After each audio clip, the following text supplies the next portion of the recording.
we only record so that people that are busy and can't join us can have a look at it. So hello to everybody who's watching it as a recording. And today we are having a chat all about the risk management standard. Why do you think we're chatting about the risk management standard? Because it's an area that we get lots of questions about. It's a standard that, we often see gaps. I'm going to say gaps, It's a standard where if there were going to be gaps appearing for a first-time organisation, it would generally be in the risk management standard. Would you agree, Lisa? Yeah. I have to unmute myself. 100%. It overlays everything. It does. And it'll look different for different organisations. So there's no sort of, tried and true, templates that we could give you to say, right, fill this out and you'll be fine. Because every organisation is unique in the way that they will approach risk management. Some organisations are very formal and others, do it in practice but might not have documented some of the things that might be required. So that's why we're talking about risk management, and I hope that this is a helpful session for you. For Nigel and Jenny, I wanted to just welcome you and say that our format is very informal and friendly, and you can wave your hand, you can chuck things in chat, you can interrupt me at any time with questions. So we're just getting to know each other, and we really enjoy the chance to collaborate, and somewhat feel the pain together, right? So Good. There's a lot of pain in this process, and so we're trying to sort of smooth the way, make it as easy as we can to facilitate that. Hello, Margie. Margie is joining us there. I can see that she's just joined us. Margie is from Bernardo's, which is another fabulous organisation. Hello, everybody. Hi. Hey, Margie, how's it going for you? Really well, thank you. That is good. Oh, it's lovely bright office you've got there, Margie. I like that. Yes. The minute I thought you were outdoors in a cafe, and then I thought, no. No, it's only about 30 degrees in the shade here. And Sonia's she's in the weeds, is our Sonia. Look at that. She's in the deep grass. Sonia and sometimes her team are joining us from youth off the streets. That's right. Hang on, I'll use my other screen. Hey, there she is. I knew she was down there somewhere. Yeah, I just have to fight my way out through the jungle, That's true. That's right. Through the dew. Don't try and say that fast, folks. Through the dew. I can see the lovely dew on the grass there. All right, friends. Before we go too much further, I want to acknowledge that I'm on beautiful, beautiful Biripi country in Port Macquarie, and I would like to acknowledge all of their elders, past, present, emerging. I would like to acknowledge the pain and sorrow of the stolen generation and the impact of colonisation on Aboriginal culture, and be appreciative of the rich contribution that First Nations culture has made in my personal and professional life. I'm very lucky to get to connect with it. Hope you are too. So welcome from whatever lands you are joining us from. I always sort of say to people, type the name of the traditional custodians of the lands that you're on if you want to, if you know it. Of course you know it, because I'm learning. I'm learning all the place names in New South Wales. This fringe is still annoying me. I wish I would just hurry up and grow long enough to not poke me in the eye. All right. Risky business today. Woo-hoo. The risk standard. I know Sonia and others have given us lots of questions about the risk standard. So we're going to take a deep dive into the risk standards, and questions about any other standards can come at any time. Okay. Carolyn is joining us from Armidale Women's Refuge and is having some lunch. So you might get to see Carolyn when she's finished eating her lunch. Feel free to turn yourself on or off, whatever you like to do. Okay. let's open up the evidence guide. If you are in front of your computer and you're going to open up your evidence guide, you can do that now. Otherwise, I'm going to share my screen with you and we can have a look at it together. Oh, where did I open up that evidence guide? Let's have a look. Oh, 1 second. It is standard 2.4 in the evidence guide. If you do have something open, I thought I had one open. I just need to open it again.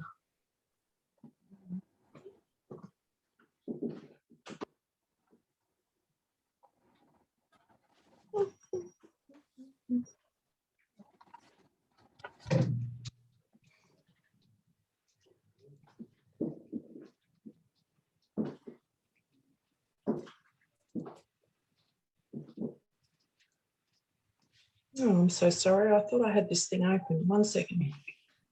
Latest workbooks. Now, what we got recently, and I'll pop this into chat for you, I think, because we got a new version of the evidence guide for version 8. So I'll pop it in the chat for you if you would like to make sure you're working with the most recent version.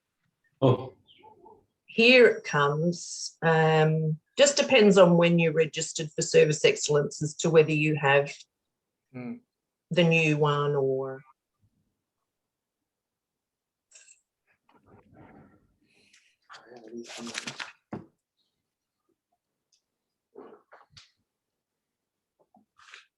There you go. You can click on that and open that up if you want to.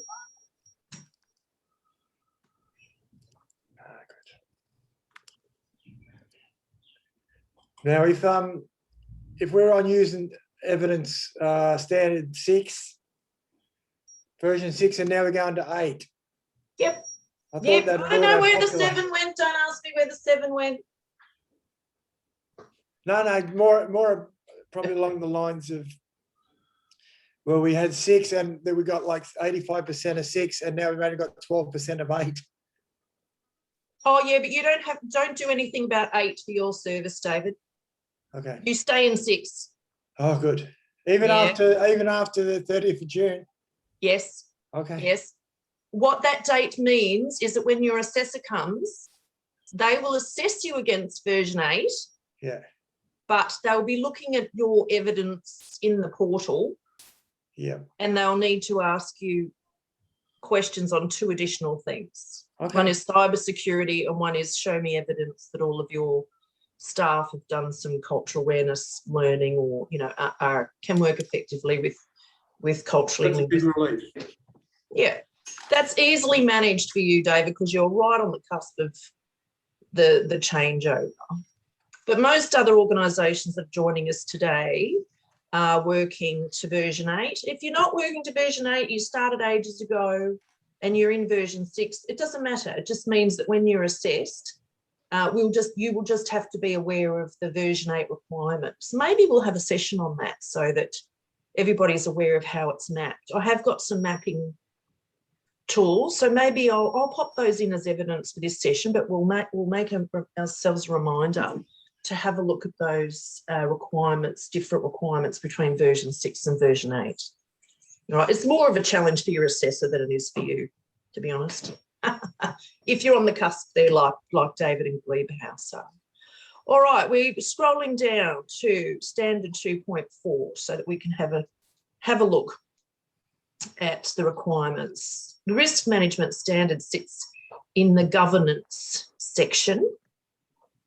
And there's quite a lot in the governance section, we can tell you, because when we write this up, this is the one that we go, oh, the governance section, and we write up the report takes forever. So, Favorite though. Pardon? It's my favorite. Now I know you're joking. Now I got a gift for you, Lisa. Yes, there you go. There you go. There are 8 requirements. 8 requirements in the governance standard. And last time we were together, I think I was talking to you about evidence, and I was talking to you about a systems view of evidence. And I wonder if you can remember, if you've got a pen and paper handy, this is a good time to just grab a pen and a piece of paper and I'm going to talk you through doing a little bit of scribbling. And we're going to together just identify the 5 components of a system, because the risk management requires a system around it. It's not just a process and a couple of documents here and there. You can read it here. The first requirement says risk management systems, HR, IT, finance, work health and safety, blah, blah, blah, blah, blah, are in place, include those things there. So whenever we read the word system, this is what's really important to think about. This is a good little 5-point checklist to see if you have got a well-functioning system in place. So the first thing about this system for risk management is it should be documented. D for documented. So write down D for documented, nice and large on your piece of paper there. So everything to do with risk in your organisation should be documented, and usually it will be documented there in a risk management policy and procedure. The next thing about this system is that we should be able to see that it's implemented. I. So write a big I down now. So your well-functioning system, everything that happens, everything that's written down in the documents is implemented in practice. So you've got the D, you've got the I. Everything about risk management in your organisation has to be communicated. So you've got a big C there now, DIC for communicated.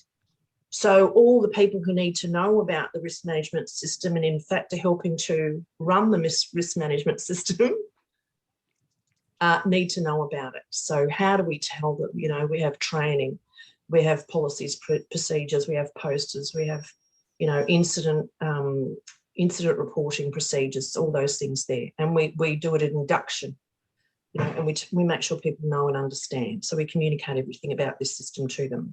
So that's DIC. There's another D. Delegated. Everything that happens to do with risk management needs to be delegated to a person who knows it's their job and has the capability and capacity to do it. Right, so if you've got things written down, for example, in your risk management plan, that, you know, this is going to happen to mitigate risk and that's going to happen to mitigate risk and, oh, gee, all that amazing stuff over there is going to happen to mitigate risk, just make sure that it's delegated to someone who has the skills and the time to do it.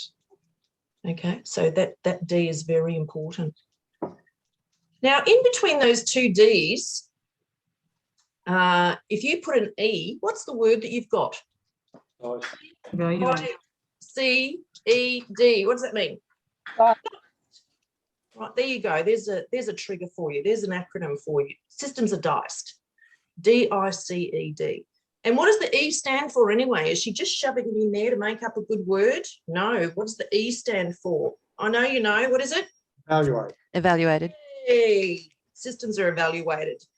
So a well-functioning system has those 5 elements, and we should be able to see those elements when we come and have a look at the standard for risk management when we come and assess your organisation. Now, in a minute, we'll go through those 8 requirements and you'll clearly see where those 5 elements of a system are described, okay? So really well-functioning systems in your organisation are diced, D-I-C-E-D. Each one of those elements of the system are really important. Evaluation is probably the area of the system that we see is not strong. You know, people are in the doing rather than the monitoring, rather than the reflecting, evaluating, looking for continuous improvement. So I think with any of your systems, even if it's a system around finance or a system around work health and safety or recruitment selection, doesn't matter what your system is, evaluating it and see if there are any opportunities for improvement is a pretty important part of it. Often missed. We get busy in the doing. All right, with that in mind, with a systems approach in mind, let's have a look at these requirements. So the first requirement is fairly explicit. right? You do need to have a risk policy, and you do need to have a risk management plan. The risk register, now the risk register, sometimes when we're assessing the risk standard, we would see the risk management plan being sufficient. But if you're a very large NGO, maybe I'll say something like Barnardo's Australia, you would probably have a risk register as well. The risk register is usually where we put the high and extreme risks so that the board or the, the leadership team can keep an eye on those. They will have some very targeted risk mitigation strategies in a risk register. The risk register might only have like 10 or 15 risks in it, but it's the ones that the board and the leadership team are keeping an eye on. So I would think if you've got a risk management plan and you've highlighted with some colouring, where your high and extreme risks are and you can clearly see them on your plan, that'll be sufficient. So don't feel like you have to have both, but you do have to have a plan that identifies all the things that could impact on you achieving your objectives. And that's the thing, that's usually a gap, because we would look at a risk plan and we would think, oh, hang on, but you haven't got this on there and you haven't got that on there. Lots of risk management plans are very focused on a physical risk, slips, trips, falls, violence towards their staff, very physical sorts of, even work health and safety risk. But we want you to think quite broadly, and those categories are listed there. All right, so you've got disaster management, you've got things like financial risk and reputational risk. One of the resources I'm giving you today has got, I don't know, something like 90 different types of risks listed on it. So you can have that as a pick and mix, and you can go, oh, maybe that's relevant to us as well, just as a way of thinking a bit more broadly. So I'm giving you that as a resource today. Risk management systems have been communicated to all staff and relevant stakeholders. David's got a question. So would that be similar to a safe work method statement in the construction industry? The risk. That would be more under the work health and safety policy and procedure, work health and safety standard. So a safe work procedure would be more along the lines of your work health and safety policy and procedure manual. The risk management plan is something that you and the board would come together, and the staff, and you would think on what are all the things that could happen to us that would stop us from achieving our strategic objectives. Yeah. Well, and there's lots and lots of them. I'll show you in a minute. I'll blow your mind in a minute. But that's a good question, but that fits in the work health and safety standard, definitely. So the risk management system, all the ways that we have to keep the organisation safe will be communicated to staff and relevant stakeholders. So possibly to contractors who come in, possibly to suppliers of yours. If you have used consultants, they would be informed about how you keep everybody safe. Okay, you probably do some training for your staff, those sorts of things there. If you have risk management or risk plans at the project level or at the site level, then those staff would need to evidence those staff that had some training on how to comply with the risk management processes. Some of you will have client risk assessment processes, and that fits here as well. Right, so staff would need to be able to tell us that they know how to assess a risk to themselves, a risk to the client, and a risk to the organisation. This one's a little bit easier for most organisations: business-related incident, accidents, adverse events, and near misses. So this is your incident reporting procedure. So all of the incidents are identified and recorded and reported, are investigated, include engagement with, with relevant people around trying to avoid that adverse event occurring again, and are analysed regularly to identify trends. That's a really important part of this. We find that organisations are really good at keeping records about incidents, accidents, near misses, but that they don't analyse that data for trends to tell them that they may have a big risk emerging. One example is I looked at I was in a remote Aboriginal health service, and I was surprised to see so many needle stick injuries on their incident register, but quite a few. And the other thing identified on that incident register too was lots of near misses with regard to driving.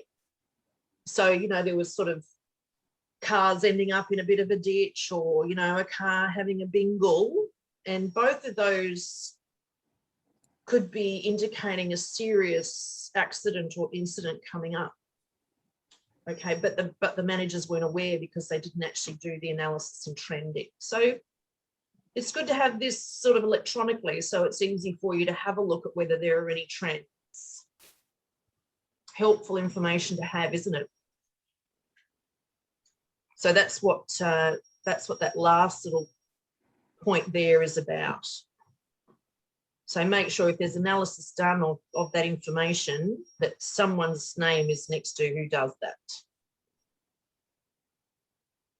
Now, the next one is clinical risks. These are medical procedures largely, although some forms of counselling would be considered clinical.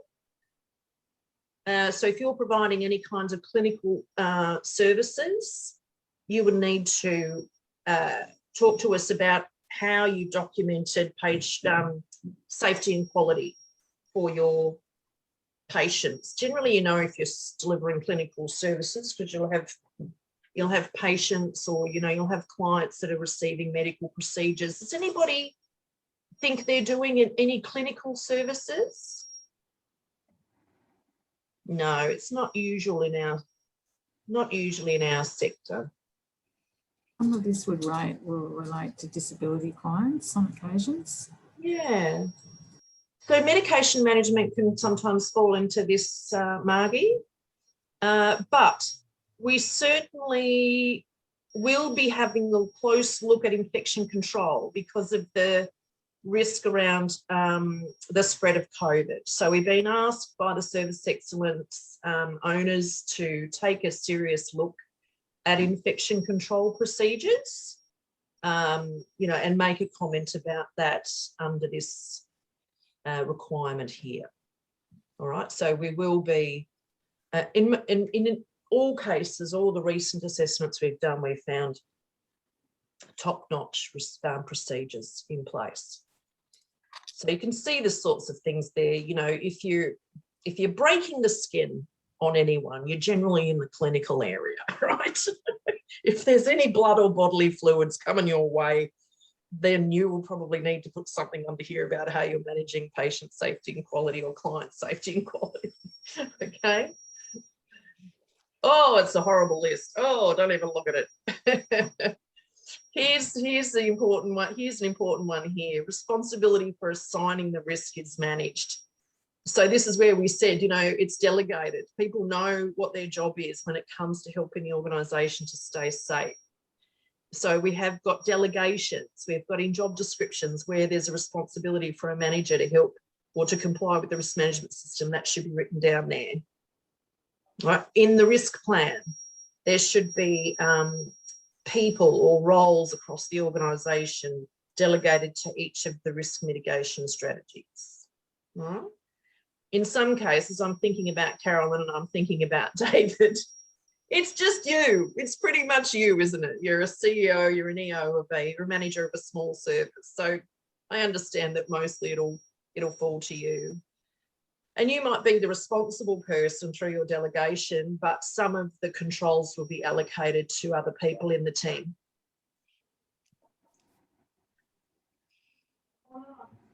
This one about significant projects and purchases, really focus on the word significant here, because these are, we're not talking about every project and every purchase. We are talking about, you know, the big ones, the out of budget ones, the capital expenditure, sort of things like that. If you had a great big ICT overhaul, you know, or if you purchased a bus or something. I'm thinking of bananas. If you purchased a bus, you'd want to have a think about the risk management around, that purchase. And that risk management strategies would be things like considering the risk prior to purchasing it, considering the risk of the life cycle of that item, or, all the sort of things that you might do if you had a one-off project. Let's just say it was a great big Christmas party in the park, and there'd need to be some risk management consideration around all the things that could happen there to impact on the success of the event, but also all the people involved in the event. And some of us are managing reputational risk, when it comes to taking on new projects and programs, so consideration about that. But significant means, over and above the usual operational everyday. And audits, gee, we had a big session in March all about internal auditing. And so I'm going to share those resources again. What we did was we listed all of the different types of system monitoring that goes on in an organisation to make sure that all the things that we might put in the risk plan to say, these are the things that are keeping us safe, all those mitigating strategies, there's audits in place that check that is fully implemented. Yeah, so if you are saying one of the ways that we keep our staff safe is we make sure that they're working in a safe environment physically, and the way that we make sure that that's happening is that we do regular worksite inspections. All right, so that's one type of an audit. Another might be a cybersecurity audit, to check on your protections of your data, to make sure that they're working properly. Another might be electrical testing and tagging, making sure that all your electrical equipment is safe. Another is to do a board skills audit, or to do a board skills, board performance evaluation, to make sure, that the reputation of the organisation and its governance and leadership is strong. Those sorts of things. Also, screening new employees is another example of that. Who was that wanted to say something? Right. So we do an environmental audit as well on the property itself. Yeah, that's right. That's exactly what we're talking about. It'll be called different things. Yeah, that's a good name for it, environmental audit. And the last one, this is another area where we generally would find people maybe at the developmental stage, is the business continuity planning. So it says the organisation's core functions and critical systems have been identified. Acceptable downtimes have been estimated, and continuity, contingency or recovery plans have been developed and tested. There's quite a lot in that. The best thing to do is to think about what a business continuity plan might look like for your organisation.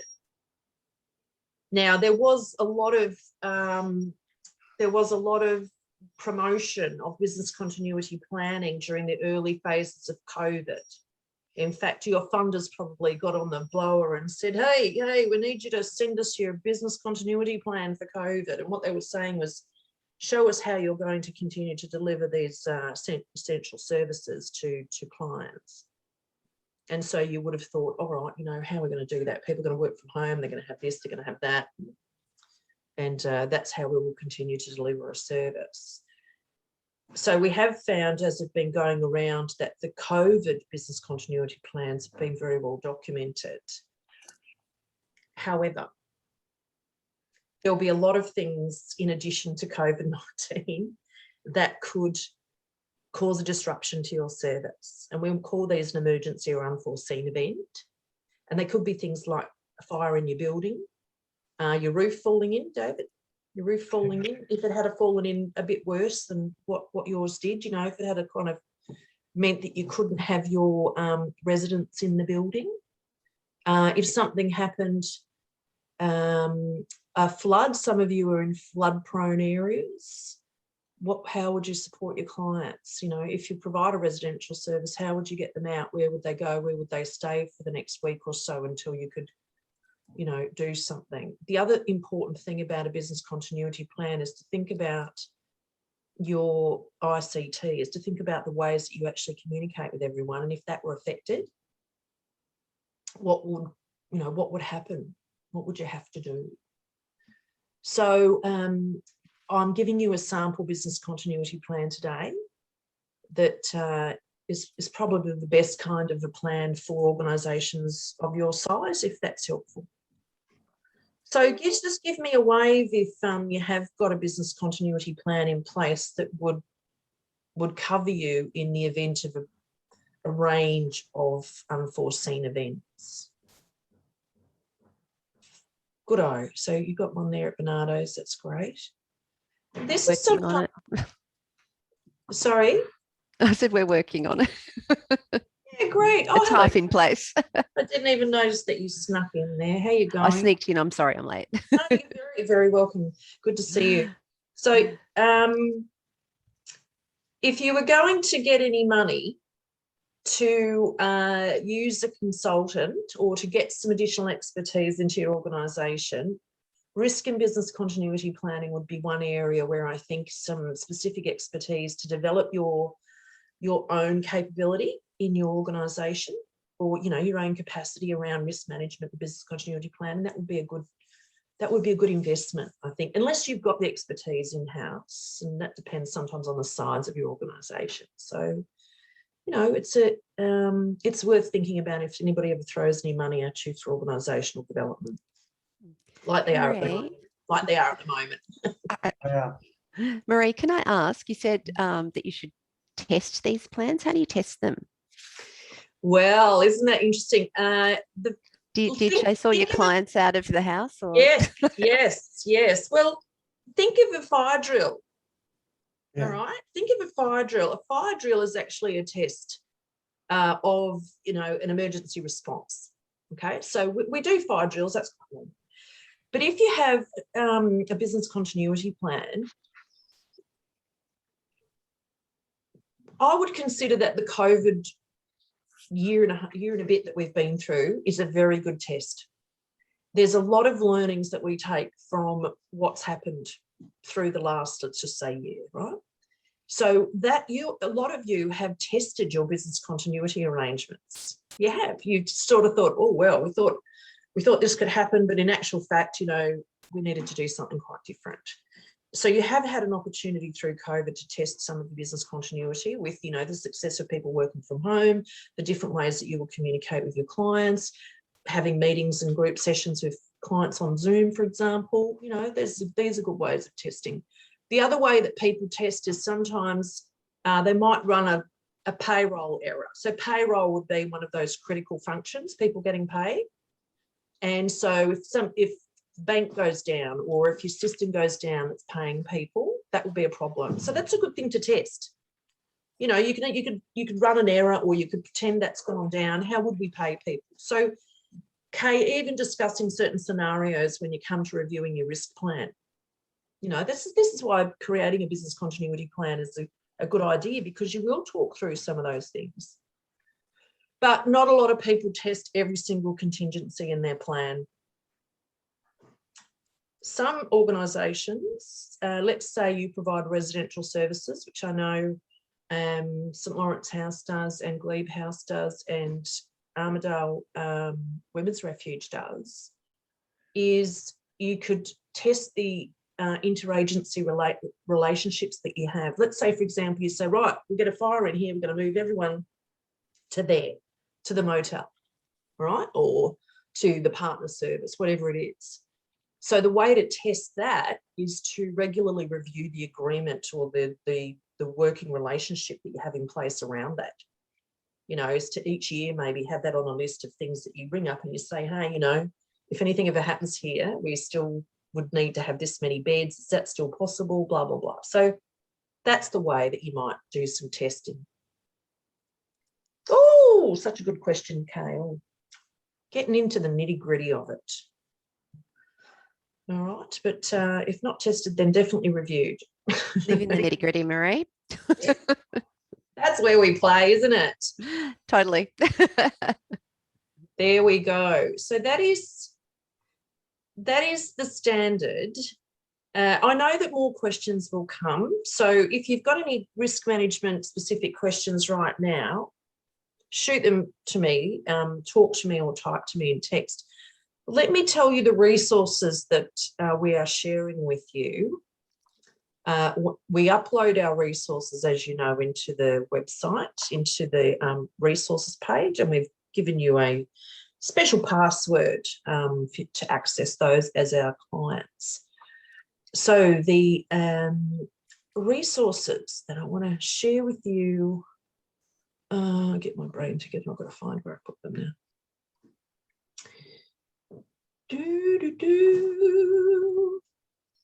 And you tell me if you think there's anything else that you might need, because we do have lots of samples and templates.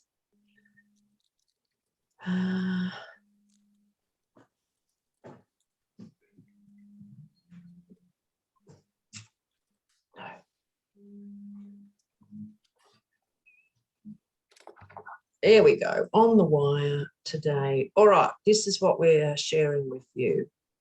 I'm going to pop this newer version of the evidence guide up there, just in case you haven't received your updated copy, version 8. I'm going to send you a sample business continuity plan.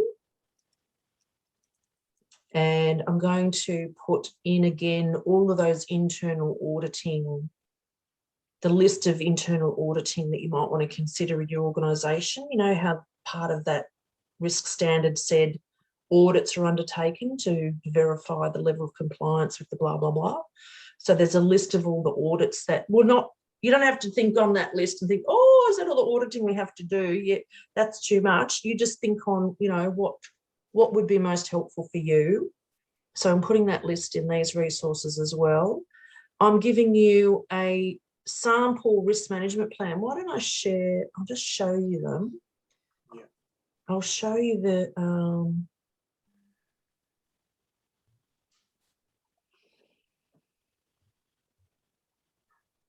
sample business continuity plan. I might have to do a new share on that one.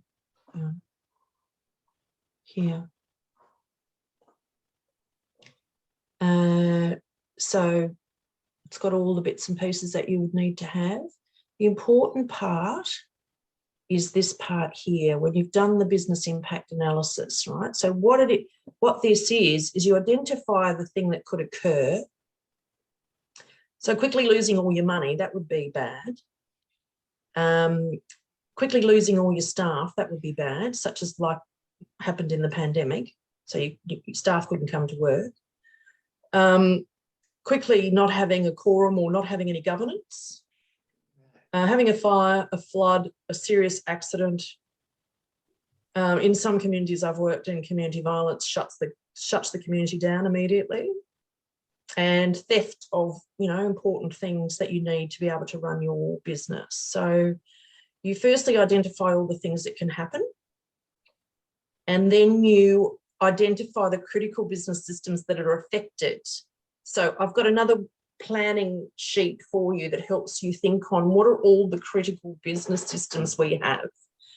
So payroll is one, staff, you know, HR, people is another, a building is another, partners and suppliers is another. These are the things that you absolutely need to be able to keep your service running. All right, you might even say, I know that David, for example, receives a lot of referrals through the prison, you know, so if something happened in the prison and you weren't getting referrals anymore, that could be an issue for you to continue running your service, you know.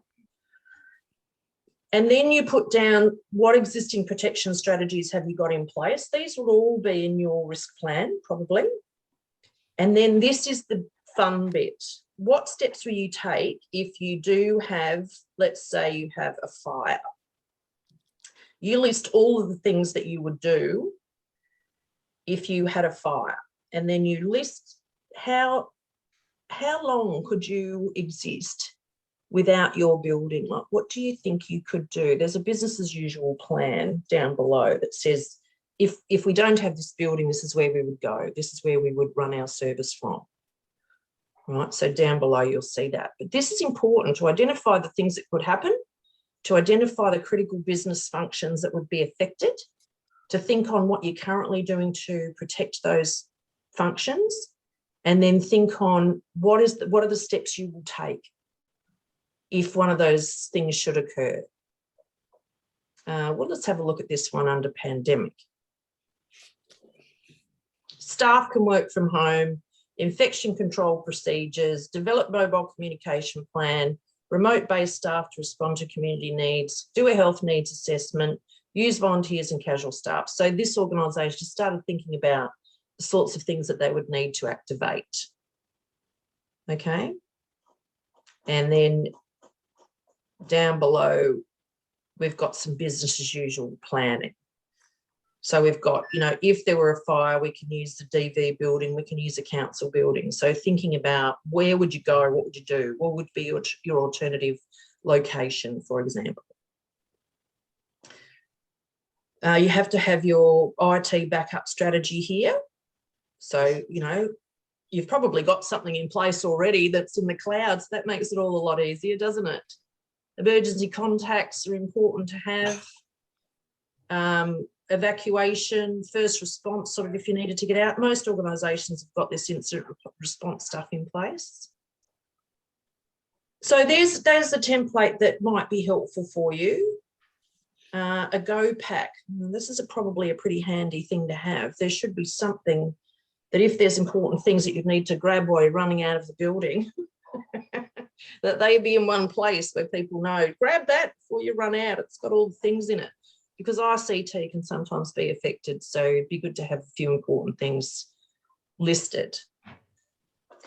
The other thing that people find handy that I'll be sharing with you is the risk categories and the risk examples. This is quite a big list, but I developed it with an Aboriginal community controlled health organisation in Central Australia. And we had a massive brainstorm. So I thought I captured all of those, and you can sort of go, yep, nah, yeah, nah, oh, haven't thought about that. So here's that document. I'll share it with you, but I don't want to overwhelm you with all the things that you might need to do, but I just thought you might like to see. So it's all the categories are on the left here. So your risk plan should have financial, they had organisational, they had legal compliance, operational risks, commercial risks, because they had a gallery. So they actually had a social enterprise there. All the safety, so physical safety, strategic risks, equipment, as they used a lot of equipment there, security, reputation, program and service delivery risks, and then special project risks, stakeholder management and technology. So there you go. There's sort of a good little checklist for some of the things that you might want to consider when you're reviewing your risk plan. And then the next one is a sample risk plan. Now, if you've got a good risk plan, I wouldn't want you to go and, you know, start changing it, but rather have a look at these samples and see if you've got those things in place. Here.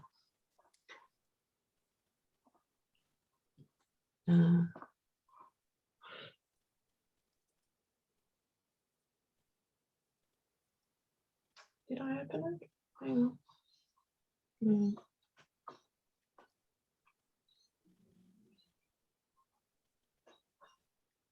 I don't understand. Have you got this yellow header on your screen at the moment? Can you just, no, okay. I'll just do a new share. Yeah, you have there to it is. share, I think. There we go. So here's an example of a risk management plan or a risk register. So it just has all the risks down the side, and we've got categories here of physical risk, We've got lots and lots of physical risks. Then program risk. So if you're a SHS, so you could, this could be your housing program risk. A lot of work for the manager there. Yes. Yes. Well, it really is a governance function, this risk management. Certainly identifying risks is a governance function. So boards should be involved in helping to identify risk. Here's the governance risk here. And the next category is, I think, financial risk, yes. And human resources risk, technology risk, all right? So pretty much, and this was, I think I did this with a small women's service. So again, just something for you to review and think, oh, did we think about that? Like home visits is a risk area, isn't it? And then we simply list all of the things that we do to control that risk, to reduce that risk.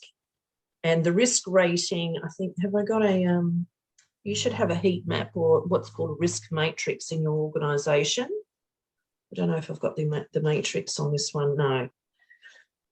But do you know the heat map I mean, with the low, medium, high, extreme risks on a map with the colours on it, because that will indicate how you assess this.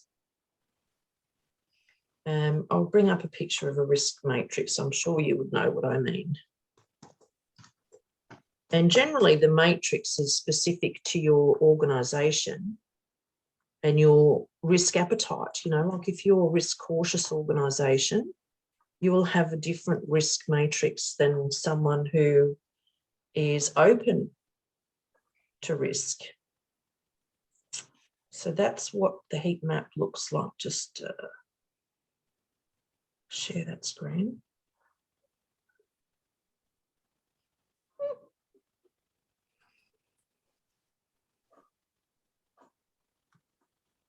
Seen one of those before? Yeah. That helps you to determine the impact of the risk on you, on your objectives, not on you personally, but on your organisational objectives, and how likely is it to happen.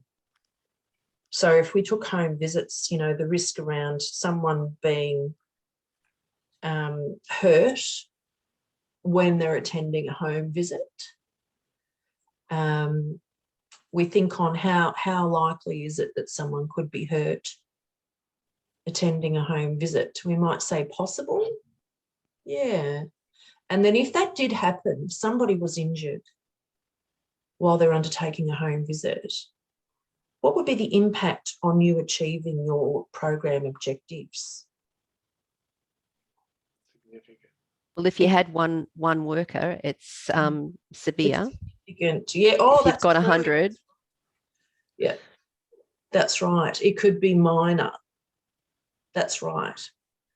But if it were to affect your reputation, or if it were to mean very, very high costs around return to work or things like that, you're right, Kay, you'd think on how tolerant could you be of that depending on the systems and the resources that you had available, right? So that's why I'm saying everybody would view that differently.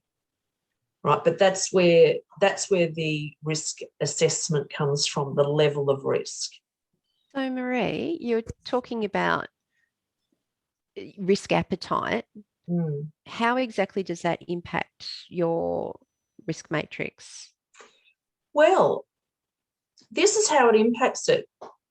The heat map will be different. If you have got, let's say, for example, if you are open to risk, so you're risk hungry, you probably only have one red square on that map, because it's like, no, nothing happens. We don't get worried. We don't get worried until it gets this serious. Yeah. So if the map's plotting likelihood against consequence, then is a risk hungry organisation, they're saying the consequences have to be extraordinary before they consider it critical. Yeah. Yep. Is that right? So they just sort of, it's all about consequence for them, because likelihood doesn't change depending on your It's risk impact. appetite. You're absolutely right. It's impact, Risk yeah. is always really assessed through the impact on the objectives. Yeah. Okay, Tom. So they, organisations will have a heat map, and then they will have a table that tells their staff what to do if you do get a higher extreme risk. And a risk-hungry organisation, so we're going to say, don't come to us unless you're getting into the higher extreme area. It'll be managed at lower levels in the organisation. People will be delegated the power to be able to resolve risk issues much lower in the organisation. Whereas if you're a risk-cautious organisation, it's like straight to the top as soon as you're worried about anything, like government. You know, we want to know. Theirs is just all red, happened, right? please, you've got to tell us straight away. They've just got a big red square, yeah? That's right. That's right. That's why they've got UMOB doing most of the serious end of the business. Risk averse, that's right. Risk averse Yes, yeah. organisation. That's where you share the risk, right? That's right. And on that too, don't forget about things like insurance. There's budgeting for risk, which will be, if you have a good look at that evidence guide, which I know you will after today, because you're thinking, oh, I'm very excited about risk now, but you'll see that it says that there's a risk budget. And what that means is things like insurance and other things that you've listed in your plan as mitigating strategies, such as all the training and this training and that training, and it's all going to happen, and we're going to do these audits, and the assessor will be looking to see, is that budgeted? Because if it's not budgeted somewhere, you know, it's probably not going to be happening. So reviewing your insurances every 12 months and having an insurance register and things like that are also very good evidence. So think back on the system. Hello, Vivian. Nice to see you there. And hello, Alan, wherever you are. Hi, everyone. Sorry I'll be late. That's all right. How are you? Yeah, good. Any Just risk around? so stuck in the B&G that I completely forgot to log on. Oh, don't lie. Oh, I swear to God. I'll share my screen with so I've you. heard Right running late. Yeah, I was in the B&G. I was having such a good time. I forgot to log on. I was having the best time ever. Oh, I'm going to top that, Vivian. I was in a risk meeting with my executive team. That's why I was late. Oh, right. Yes. This is what the assessors want to hear, isn't it? You haven't forgotten. We're so friendly sometimes you forget that we are actually your assessors. These are the things we love to hear. Oh, right. Questions. Mary, I put a question about categories on the chat. Yes. Have a look at the categories on those samples that I've sent It's you. not prescriptive. It's entirely organisation related. Yeah. If you have a look at the evidence guide, the wording of the standard has so 2.4.1 has a list of the categories there. So it'll say finance, HR, Okay, that's not exhaustive, but definitely governance, definitely finance, definitely things like reputation, definitely things like program and service delivery risk, you know, sort of all the risk for you and your team around working directly with clients and community. Yeah. Use those documents I've sent you as a bit of a guide. Like it will be quite affirming, I think, when you have a look at those documents and you go, oh yeah, we're all over this. There's just a couple there that we should consider next time we review. Will we have access to the document that you were just going through, that risk assessment? Will you post that on your site? Yeah. Excellent. Thank you. So you're getting 2 business continuity planning templates, one that helps you to identify all the bad things that could happen, and one to help you identify all your critical business functions. And then that'll help you to populate that sample business continuity plan if you want to. You're getting a risk categories list, and you're getting a sample risk plan. Okay. All right. Well, I've done mine, so I'm just going to use them as comparisons and go, okay, what do I need to beef up if I need to beef up at all. So yeah, thank you. The only thing that's really important is that you review the risk plan. I would say I would say best practice is that it's with the board 2 or 3 times a year.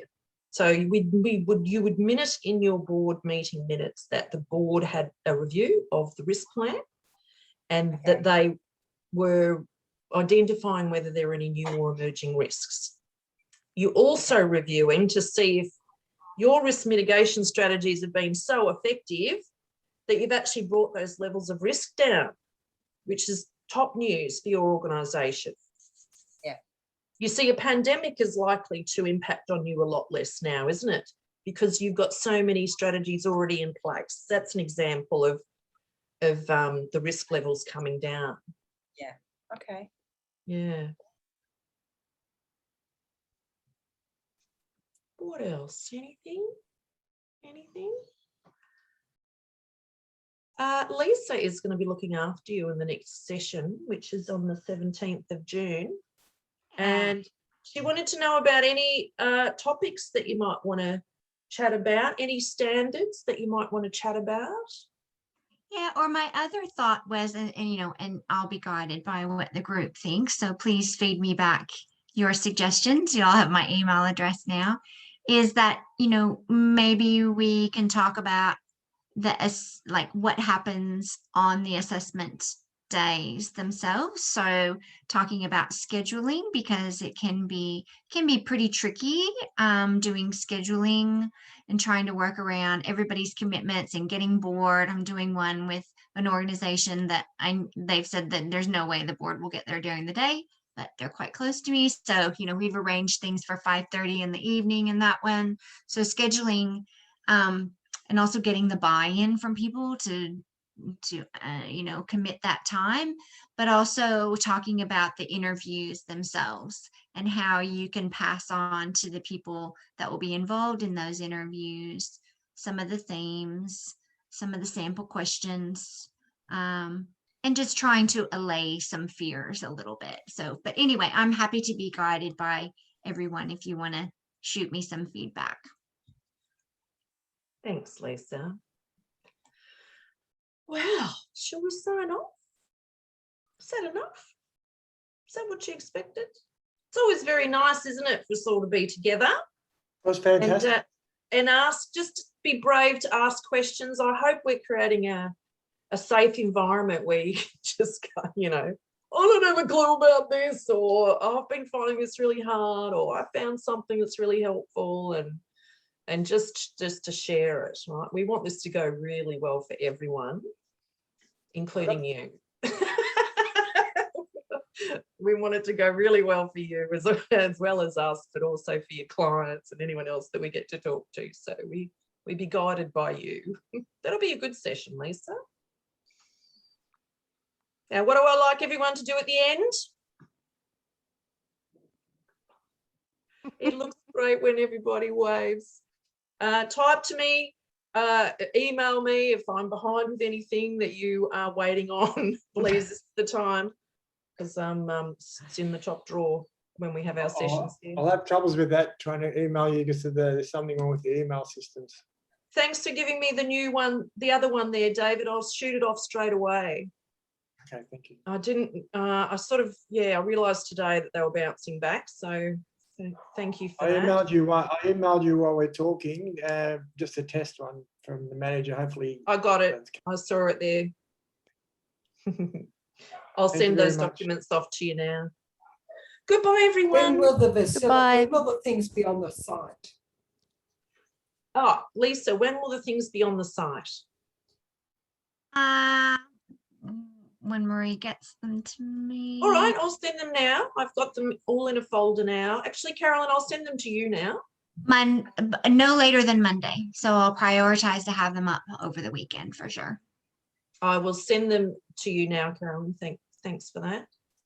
And everyone else, check on, Lisa sends you the recording and a link to all that anyway. So you will get an alert to say that it's up and ready.